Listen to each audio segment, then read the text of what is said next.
Yuna Kim stared at the footage for the 100th time. On the screen, massive creatures tore through the survey team's camp. 6 legs, crystalline plates covering their backs, teeth like daggers. The Vraxi were terrifying, but Yuna saw something else. She saw the way their ears flattened before they attacked, the way their tails moved, the way they protected the smaller ones behind them. "You're wasting your time," Tay said from the doorway. He was her friend and her security escort. A good man who worried too much. The council already decided. They're going to sterilize the planet. Yuna paused the video. Avraxi was frozen mid-leap, mouth open, showing all those terrible teeth. "They're scared, Tay. Look at their body language. They think we're invaders. They killed 17 people because we kept landing in their territory without warning. We dropped ships from the sky. We didn't try to communicate. We just assumed they were mindless animals." Yuna stood up and stretched. She had been watching videos for 6 hours straight. On Earth, we had animals just as dangerous. Bears, lions, wolves. We learned to live with them. Some became our friends. Tay shook his head. "The assembly won't listen. Humans are new here. We've been members for only 2 years. They don't trust our opinions. Then I'll make them listen." The council chamber was enormous. Hundreds of species sat in curved rows that rose up like a stadium. Yuna felt very small standing at the center podium. Ambassador Veltar, who looked like a giant mantis made of silver, spoke in a clicking voice that the translator made smooth. The human requests to address the Vraxi situation. "We will hear her briefly." Briefly. That meant they had already decided. Yuna took a breath. "Honored members of the assembly, I have studied the Vraxi for 3 weeks. I believe they are not mindless predators.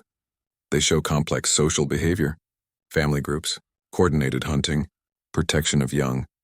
They communicate with each other. They are intelligent." Dr. Cass, an avian scientist with bright blue feathers, made a harsh sound. "Intelligence in a predator makes it more dangerous, not less. The human is young and naive. Her species has been in space for barely 50 years. What can they possibly teach us about safety?" Other council members made sounds of agreement. Yuna felt her face get hot, but she kept her voice calm.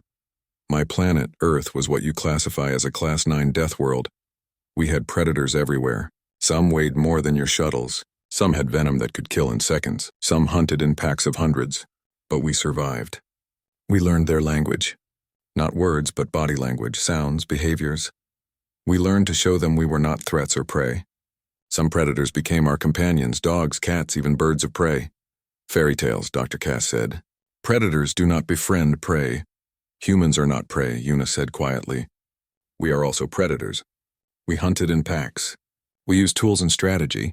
We were persistence hunters who chased animals until they collapsed from exhaustion. We evolved alongside danger.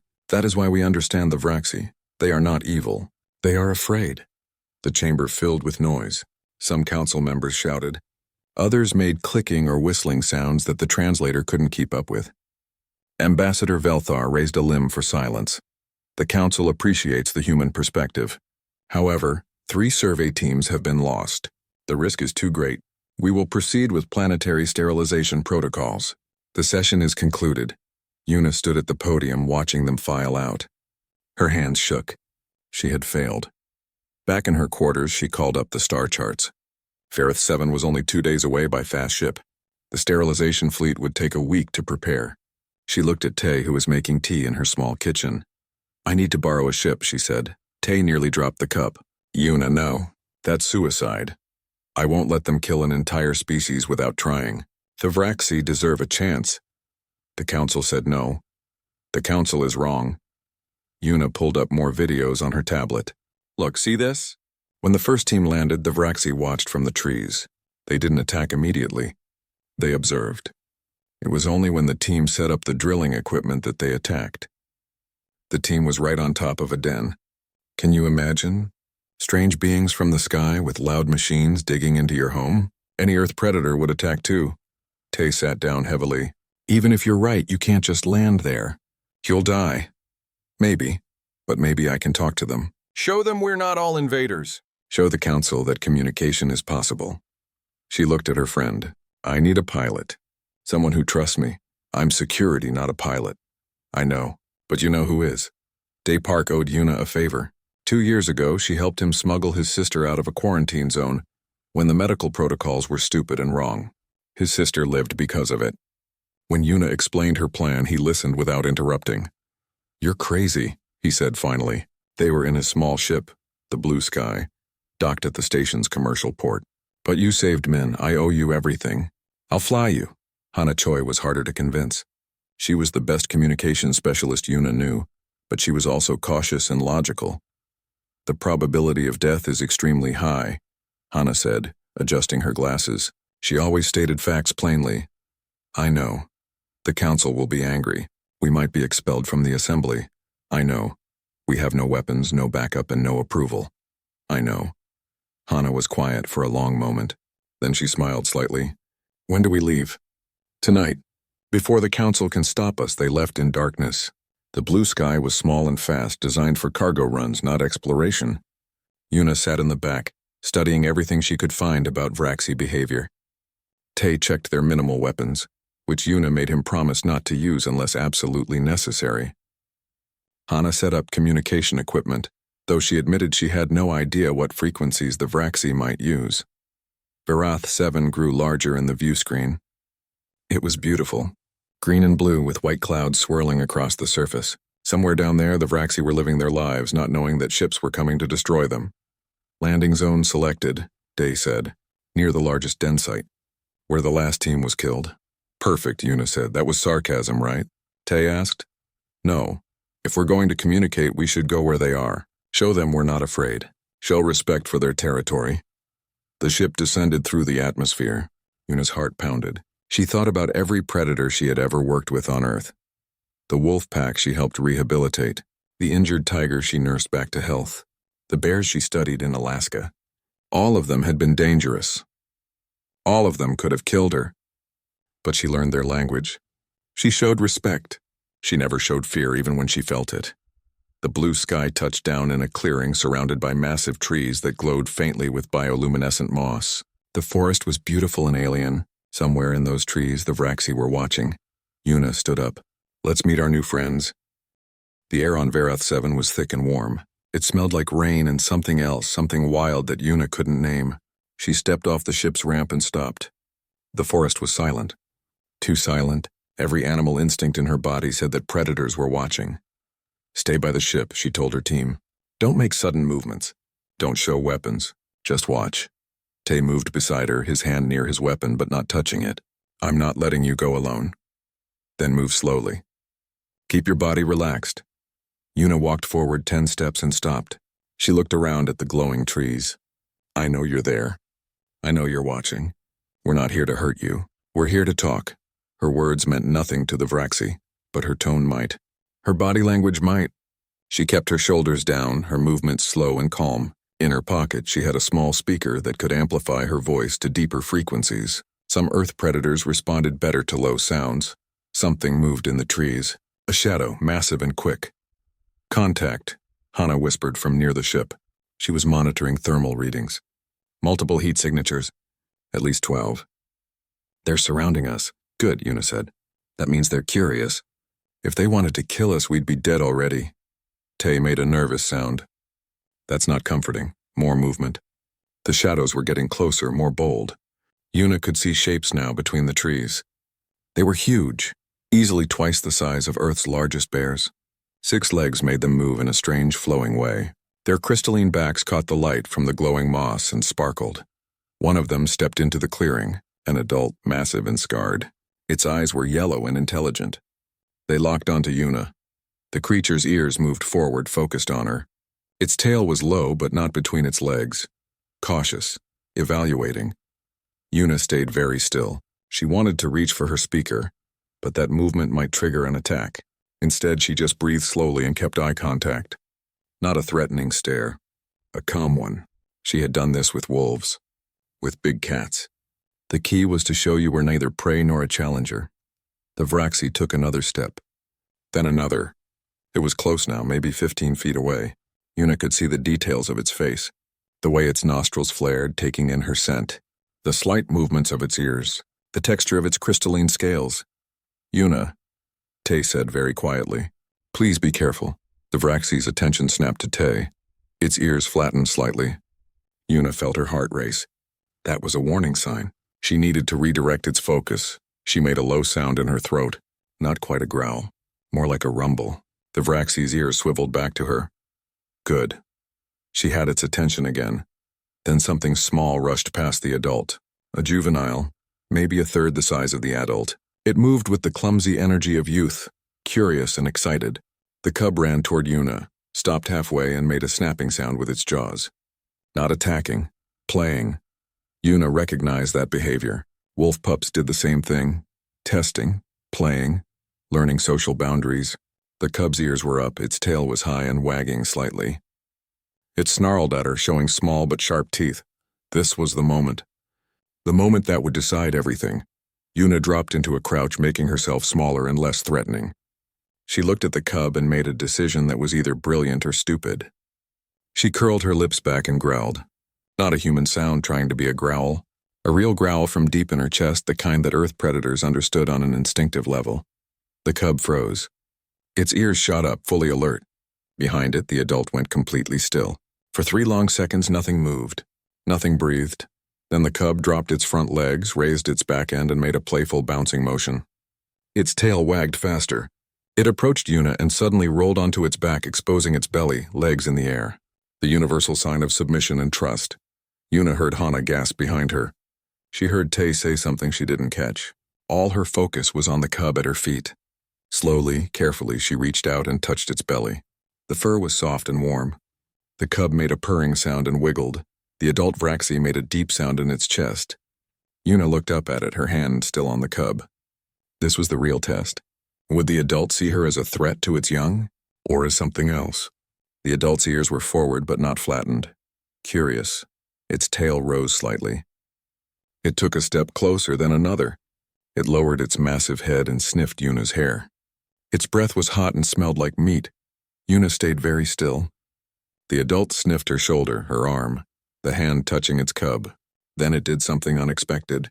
It made a soft chuffing sound and bumped its head gently against her shoulder. The same way dogs nudged for attention. The same way cats rubbed their heads on things they liked. "Oh my," Hana said quietly. "Are you recording this, Day?"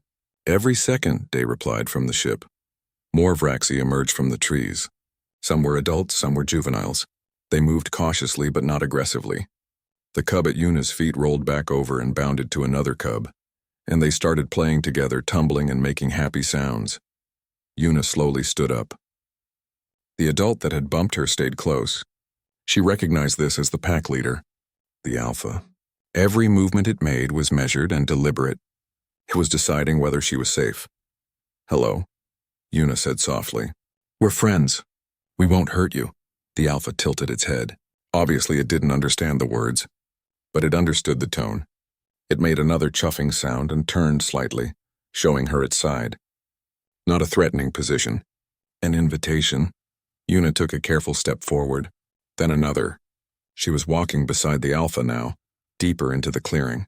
Behind her, she heard Tay moving to follow, but she raised a hand to stop him. This was between her and the alpha. The alpha led her to a spot where the ground was worn smooth. This was a gathering place. Yuna could see the impressions where large bodies had rested. The alpha laid down, a casual movement that showed trust. It looked at Yuna and made a soft sound. Yuna understood. She sat down on the ground near the alpha. Not touching, but close. She crossed her legs and relaxed her posture. The alpha's tail moved slightly, a slow wag. Around them, other Vraxi began to settle down. The cubs continued playing, but the adults watched Yuna with intelligent eyes. "Hana," Yuna called out, not moving her gaze from the alpha. "Can you bring the communication equipment?" "Move slowly. No sudden movements." Hana approached with careful steps, carrying her equipment. Several Vraxi watched her, but none moved aggressively. Hana set up a small portable computer and scanner. She pointed devices at the Vraxi, measuring their vocalizations, their body heat patterns, any electromagnetic signals they might emit. "They're communicating," Hana said, her voice full of wonder, not just with sounds, with body language, with pheromones, with small changes in the crystalline plates on their backs. "Look, those plates can shift color slightly. It's incredibly complex," Yuna smiled. "They're not animals. They're people, just different from us." The Alpha seemed to understand something had changed. It stood and moved closer to Yuna. It lowered its head until it was level with hers. They were eye to eye now, only a foot apart. Yuna could see her reflection in those yellow eyes. The Alpha made a deep, rumbling sound. It was a question. A test. Yuna reached out slowly and placed her hand on the Alpha's snout. The crystalline plates were smooth and warm. The Alpha didn't pull away. Instead, it closed its eyes briefly like a cat enjoying a pet. "We're going to be friends," Yuna said. "You and me. Your people and mine."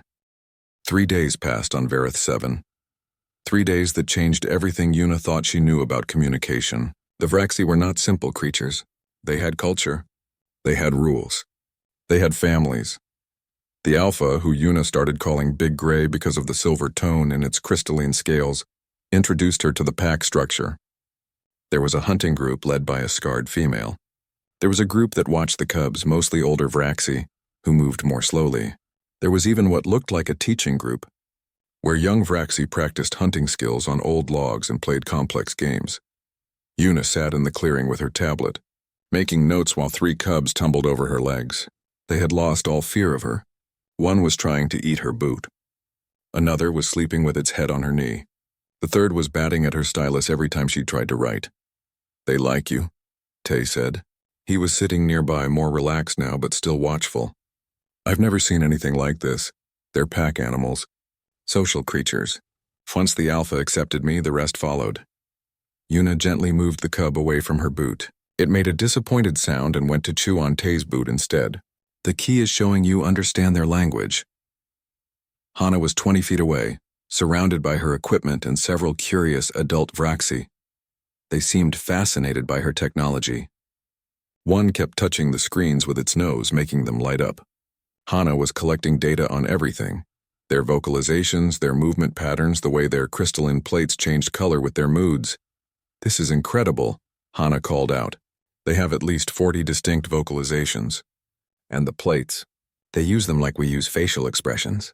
Red means anger or warning. Green means calm. Blue seems to be curiosity or excitement." Day was filming everything. He had set up cameras around the clearing and was getting footage of the Vraxi, living their normal lives. Cubs playing. Adults grooming each other. The hunting party returning with food. It was beautiful and strange and utterly alien, yet somehow familiar. Big Gray approached Yuna and made a low rumbling sound. The cubs immediately scrambled off her and ran to play elsewhere. The Alpha's authority was absolute but gentle. Yuna stood up and followed as Big Gray led her deeper into the forest. They walked for 10 minutes until they reached a cave entrance. Big Gray stopped and looked back at Yuna, making sure she was following. Then it entered the cave. Yuna hesitated for only a moment before following. Inside, the cave was larger than she expected, and it wasn't empty. There were walls marked with scratches and patterns. Not random, deliberate. Yuna pulled out her light and shined it on the walls. The patterns were beautiful, complex geometric designs that seemed to tell stories. "Art," she whispered. "They make art." Big Gray touched one of the patterns with its nose, then looked at Yuna. It was showing her something important. Something that proved the Vraxi were more than the assembly believed. Yuna took photos of everything. She recorded video. This was evidence. Proof that the Vraxi were intelligent, creative beings who deserve protection, not extermination. When they returned to the clearing, Hana was waving urgently. "Yuna, we're getting transmissions from the station. The assembly knows we're here. They're demanding we return immediately." "Tell them we can't," Yuna said. "We're in the middle of first contact. They're threatening to send security ships to extract us. Let them. By the time they get here, we'll have enough evidence to change their minds." But the transmissions didn't stop. They got more urgent, more angry. Ambassador Velthar's voice came through the speakers, sharp and irritated. "Dr. Kim, you are in violation of council orders. You are endangering your entire species' position in the assembly. Return at once." Yuna picked up the communicator. "Ambassador, with respect, I'm saving a species from genocide. The Vraxi are intelligent. They have complex social structures. They create art. They're not mindless predators. You cannot know that after 3 days. I know it after 3 hours. But I stayed 3 days to gather proof. I'm sending you data now." Yuna nodded to Hana, who began uploading files. Look at their cave art, look at their social behaviors. Look at how they interact with us. No mindless animal could do this. There was a long silence. Then Dr. Cass's voice came through, dripping with skepticism. Trained animals can appear intelligent. This proves nothing. Then come and see for yourself, Una challenged. Land here. Walk among them. Talk to them. If you still think they're just animals after that, I'll accept the council's judgment. Another silence. Una waited, scratching Big Gray behind the ears while cubs played around her feet. She heard voices arguing on the other end of the transmission, too quiet to make out the words. Finally, Ambassador Velthar spoke. The council will send an observation team. They will arrive in 4 days. If your claims are false, there will be severe consequences. If they are true, we will reconsider the sterilization order. But Dr. Kim, you are officially under investigation for violating council protocols. I understand. Thank you, Ambassador. The transmission ended. Tay looked at her with concern. You could lose everything. Your position, your credentials. They might ban humans from the assembly. Or we could save a species and prove that humans bring something valuable to the galaxy. Una countered. We understand predators because we are predators. That's not a weakness. It's a strength. Over the next 4 days, Una worked harder than she ever had in her life. She taught her team basic Vraxi body language, how to recognize a friendly approach versus a warning, how to respond to different vocalizations, how to move in a way that didn't trigger prey chase instincts. And she taught the Vraxi about humans. She showed them pictures of Earth, of its predators and prey living together. She showed them cities and farms and parks. Big Gray seemed fascinated by images of dogs. The Alpha kept touching the screen where a German Shepherd was shown, making curious sounds. They're like you, Una explained, even though she knew Big Gray couldn't understand the words. Predators who became friends with humans, partners, family. Big Gray made a rumbling sound that almost sounded like it was thinking. The cubs learned the fastest. They discovered that humans could throw things, and suddenly fetch became everyone's favorite game. Una would throw a stick and 3 or 4 cubs would race after it, tumbling over each other. The one who brought it back got a scratch behind the ears. They learned this meant approval, and they all wanted approval. One of the adult females, who Hana named Bright Green because her plates were a beautiful emerald color, started bringing Una food. Small animals from the forest freshly killed. It was a gift, a sign of acceptance. Una accepted them with gratitude even though she couldn't eat raw alien meat. The gesture mattered more than the food. On the 4th day, Day spotted ships entering orbit. They're here. Multiple vessels. Looks like the whole council is coming. Una stood up, surrounded by Vraxi who had become her friends. Big Gray stood beside her, solid and protective. The cubs pressed against her legs. The pack had accepted her as one of them. Now she had to convince the galaxy to do the same for them. Hana, send them landing coordinates. Away from the den. We don't want to scare the Vraxi with too many ships at once. Already done. They'll land in 1 hour. Una looked at Big Gray. Time to meet my pack, she said. The Alpha seemed to understand something important was happening. Its plates shifted to a cautious yellow-green. Ready but not aggressive. Let's show them what friendship looks like, Una said to her team. Let's show them that predators can choose peace. The council ships landed in a neat formation at the edge of the forest. Una watched from the clearing as ramps extended and delegates emerged. She recognized Ambassador Velthar's tall silver form, Dr. Cass with his bright blue feathers, but there were others too. Species she had never met. The entire assembly had come to witness this. Big Gray growled low beside her. The Alpha sensed the tension. The other Vraxi moved closer together, protective of their cubs. Their crystalline plates shifted to orange warning colors. It's okay, Una said softly, placing her hand on Big Gray's shoulder. These are my pack members. From far away. They're here to meet you. She didn't know if the Alpha understood her words, but her tone was calm, reassuring. Big Gray's plates shifted back to yellow-green. Still cautious but not ready to attack, the council delegates approached slowly. Most looked nervous. Some had weapons visible, which made Una's stomach tighten. Tay moved to stand beside her, and she was grateful for his presence. Ambassador Velthar stopped 50 feet away. Dr. Kim, we are here to observe. Please demonstrate your claims about Vraxi intelligence. Una took a breath. With respect, Ambassador, I can't demonstrate their intelligence like they're performing animals. They're people. You need to interact with them. Talk to them. See them as equals. Dr. Cass made a dismissive sound. Impossible. They're predators. They cannot be reasoned with. As if responding to his tone, several Vraxi growled. Big Gray took a step forward, placing itself between Una and the council. The message was clear. The Alpha would protect her. You see? Dr. Cass said triumphantly. Aggressive, dangerous. No, Una said firmly. Protective. There's a difference. Big Gray is defending a pack member, me. That shows complex social bonds, not mindless aggression. A new voice spoke up. It was an elderly being that looked like it lived underwater, with translucent skin and multiple eyes. I am Elder Kurim. I have studied the data you sent, Dr. Kim. The cave art is particularly interesting.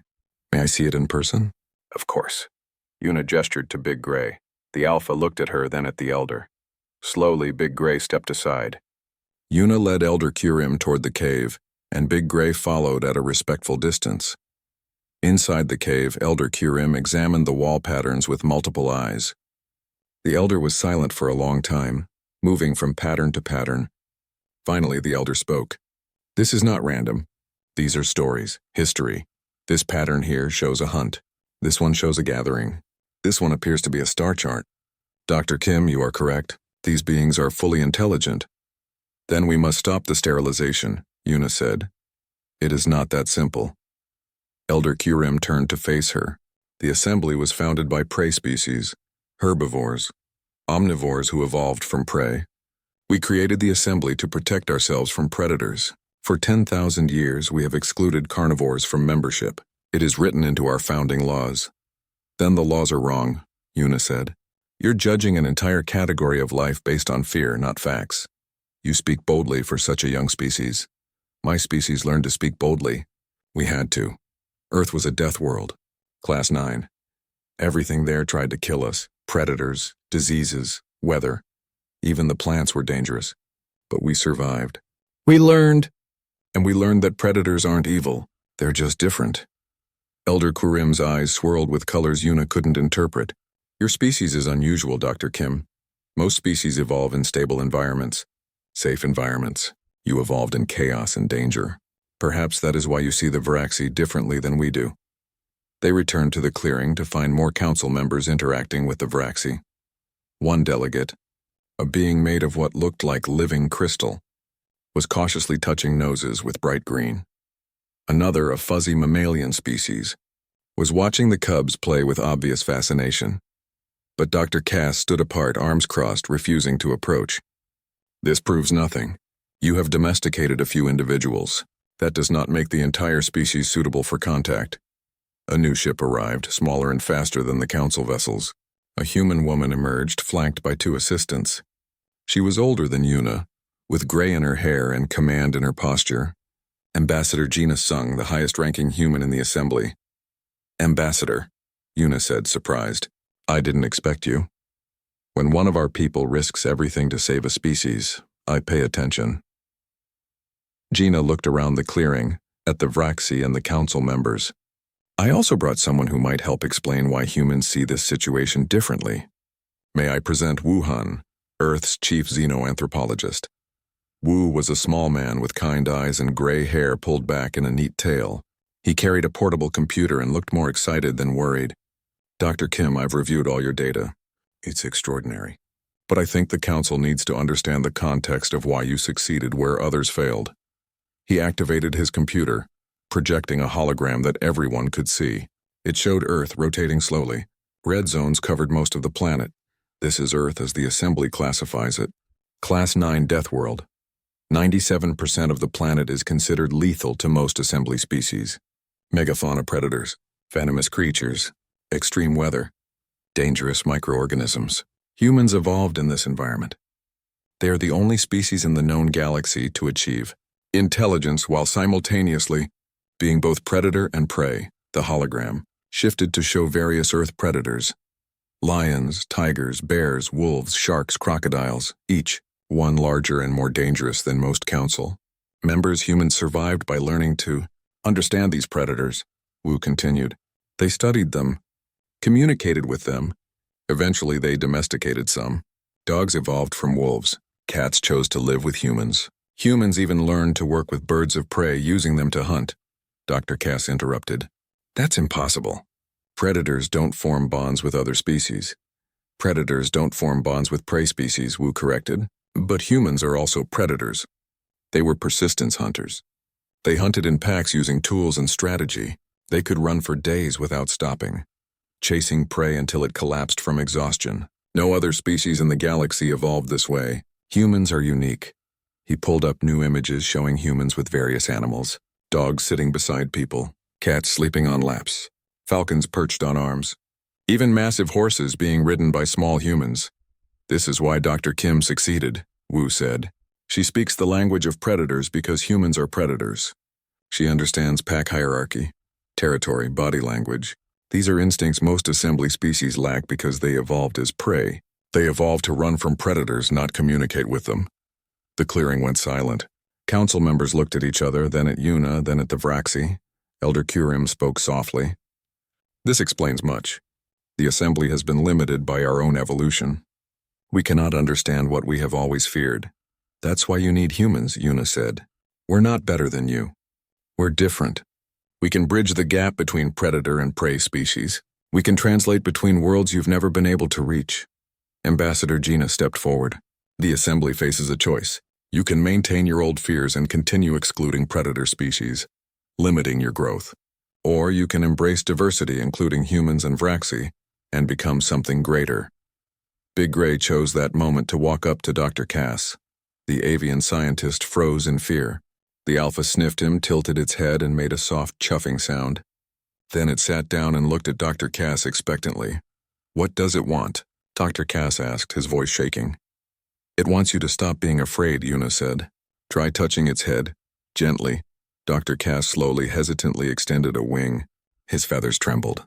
He touched Big Gray's head for just a second, then pulled back. Big Gray's plates turned bright green, the color of contentment. It's soft, Dr. Cass whispered, and warm. I expected it to feel dangerous. Dangerous and evil aren't the same thing, Yuna said gently. The Vraxi can be dangerous. So can humans. But that doesn't make us monsters. One by one, the council members approached the Vraxi, cautiously, nervously. But they approached, and the Vraxi, led by Big Gray's example, were patient and gentle. The cubs helped, tumbling over to the delegates and demanding to be petted. It's hard to fear something that wants belly rubs. The council chamber was packed. Every seat was filled, and more delegates stood in the back. The entire galaxy wanted to hear the decision about the Vraxi. Yuna sat in the front row with her team. Big Gray was not with her. The Alpha was back on Varath 7 with its pack, but Yuna felt its presence anyway, like a weight on her shoulder. A reminder of what was at stake. Ambassador Velthar called the session to order. We have reviewed all evidence presented by Dr. Yuna Kim and her team. We have witnessed Vraxi behavior firsthand. The council must now decide. Do we proceed with sterilization, or do we recognize the Vraxi as an intelligent species deserving of protection? Dr. Cass stood up. The avian scientist looked different somehow, less certain, less arrogant. I have spent my career studying intelligence in various species. I was convinced that predator species could not achieve true sapience. I was wrong. He paused, and Yuna saw his feathers ruffle with emotion. The Vraxi are people. Dangerous people, perhaps, but people nonetheless. They deserve a chance. I vote against sterilization. A murmur ran through the chamber. If Dr. Cass had changed his mind, others would follow. Elder Kurim spoke next. I have reviewed our founding documents. The exclusion of predator species was based on fear, not evidence. Fear is a poor foundation for law. I propose we not only spare the Vraxi, but offer them assembly membership. And I propose we revise our laws to allow other predator species to join as well. The chamber erupted in noise. Some delegates shouted in approval, others in anger. Ambassador Velthar called for silence. This is unprecedented, Velthar said. To change laws that have stood for 10,000 years. The implications are enormous. Ambassador Gina stood up. The implications of genocide are also enormous. The Assembly claims to value all life. Prove it. Show the galaxy that you can evolve beyond ancient fears. My species offers to sponsor the Vraxi. We will be their advocates, their teachers, their friends. If they fail, the blame falls on us. And if they succeed? Asked a delegate from the back. Then the galaxy becomes richer for it, Gina said simply. Diversity is strength. We've all heard that phrase. Let's prove it's more than just words. The vote took 3 hours. Delegates argued. Some walked out in protest. Some changed their minds multiple times. Yuna watched it all, her heart pounding. Tay squeezed her hand. Hana kept running calculations on the vote count. Dai just filmed everything for history. Finally, Ambassador Velthar called for the final vote. All in favor of granting the Vraxi protected status and offering them assembly membership? Lights appeared on the voting board. Green for yes, red for no, yellow for abstain. The lights flickered as delegates made their choices. Yuna held her breath.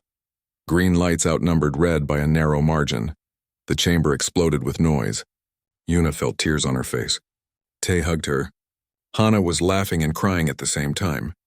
They had done it. They had saved the Vraxi, but Ambassador Velthar wasn't finished. The motion passes. The Vraxi will be offered membership. However, there are conditions. First, humans must establish a permanent liaison office on Varath 7. Second, Dr. Kim will be appointed as the first human Vraxi relations officer. Third, we must ensure the Vraxi understand and accept assembly laws regarding violence and territory. I accept all conditions, Yuna said immediately. When can I return to Varath 7? Whenever you're ready. But there's more. Velthar's translator carried something that might have been approval. The Council has decided to establish a new department, the Predator Species Integration Office. Its mission will be to locate other predator species in the galaxy and evaluate them for contact and membership. Humans will lead this department. Yuna felt dizzy. This was more than she had hoped for, more than she had dreamed. Ambassador Gina stood beside her. Humanity's gift to the galaxy is our understanding of predators. We'll use that gift to bring peace, not war, to build bridges, not walls. 2 weeks later, Yuna stood in the clearing on Varath 7. The forest was as beautiful as she remembered. The air smelled like rain and wild things. Big Gray emerged from the trees and rushed to her, making happy sounds. The alpha was excited, which was adorable in a creature so massive. Yuna laughed and scratched behind Big Gray's ears. I missed you too. I brought friends. Behind her, Tay carried construction equipment. Hana had enough technology to establish a permanent communication network. Day was already planning supply runs. And there were others now. A team of linguists to work on Vraxi language, doctors to study Vraxi health, teachers to help young Vraxi learn about the galaxy. The cubs mobbed the new arrivals, demanding attention. The little ones had grown in 2 weeks, but they still remembered the humans. One cub, the same one who had first rolled over for Yuna, went straight to Tai. The security officer tried to look tough and professional, but he melted when the cub licked his hand. Okay, fine, Tay muttered. I like them too. Over the next month, they built a small human settlement at the edge of Vraxi territory. Not intrusive, not dominating. Just a few buildings where humans could live and work alongside the Vraxi. Big Gray visited every day, bringing other pack members. They were curious about everything. The computers, the food synthesizers, the communication equipment. Bright Green became fascinated with Hana's work. The Vraxi female would sit for hours watching Hana type and analyze data. Eventually, Hana figured out how to create a simple interface the Vraxi could use with their noses. Bright Green learned to select images on the screen. It was basic, but it was a start. Real communication. The cubs learned fastest. They picked up human gestures. They understood pointing. They even learned to recognize their names when humans called them. One cub, who Yuna named Star because of a white mark on its forehead, became particularly attached to Day. It followed the pilot everywhere, mimicking his movements. I think I just got adopted, Day said, scratching Star's head. Welcome to the pack, Yuna replied. News spread across the galaxy. Other species watched to see if the experiment would succeed or fail. Some sent observers, some sent researchers, and some sent messages, quiet messages from hidden worlds where predator species lived in isolation, afraid to reveal themselves. They asked the same question, is it safe? Can we join too? Yuna answered every message personally. Yes, it's safe.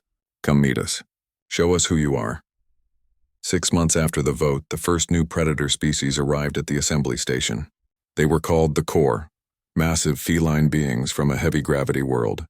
They were nervous, scared, but they came. Ambassador Gina brought them to Vareth 7. "Meet the Vraxi," she said. "Meet the humans. See what's possible." Big Gray approached the core leader, and for a moment, two apex predators faced each other. Then Big Gray made a chuffing sound and lowered its head. A greeting. An offer of friendship. The core leader touched Big Gray's head with its paw. "Pack," the core said through its translator. It was one of the first words they had learned in Assembly Common Language. "Yes," Una said, standing between two massive predators who could kill her without trying. "Pack, all of us." More species came. Some predators, some prey, some in between. They came to see the impossible. They came to see humans and Vraxi living together, teaching each other, protecting each other. The Council opened 3 more predator integration offices on different worlds, each one led by a human, each one partnered with a predator species. The galaxy was changing slowly but surely. One evening, Una sat in the clearing with Big Gray's head in her lap. The massive alpha had finally learned to trust enough to be vulnerable. Around them, the pack rested. Cubs slept in piles. Adults groomed each other. Human team members mixed among them, part of the pack now. Tay sat nearby with Star curled against him. "Did you ever imagine this?" he asked. "When you first saw that footage?" "No," Una admitted. "I just wanted to save them. I didn't think we'd change the galaxy. You didn't change it alone. Big Gray changed it too. All the Vraxi did." Una looked down at the sleeping alpha. "We learned from each other. That's what makes us strong. Not our teeth or our claws or our tools. Our ability to learn, to change, to build families with people who aren't like us." A young core visitor approached cautiously. "Dr. Kim, my people want to join the assembly. Will you help us?" Una smiled. "Of course. That's what pack members do. We help each other." Above them, stars filled the sky. Thousands of worlds, millions of species. And somewhere among them, more predators were looking up at the same stars, no longer afraid to reach out. No longer alone. Big Gray made a soft sound in its sleep. Una ran her fingers through the alpha's fur and whispered, "We did it. We're not monsters. We're family." And in the clearing on Varathi 7, surrounded by predators who had learned to trust and prey species who had learned to see beyond fear, that truth felt as solid as the ground beneath them.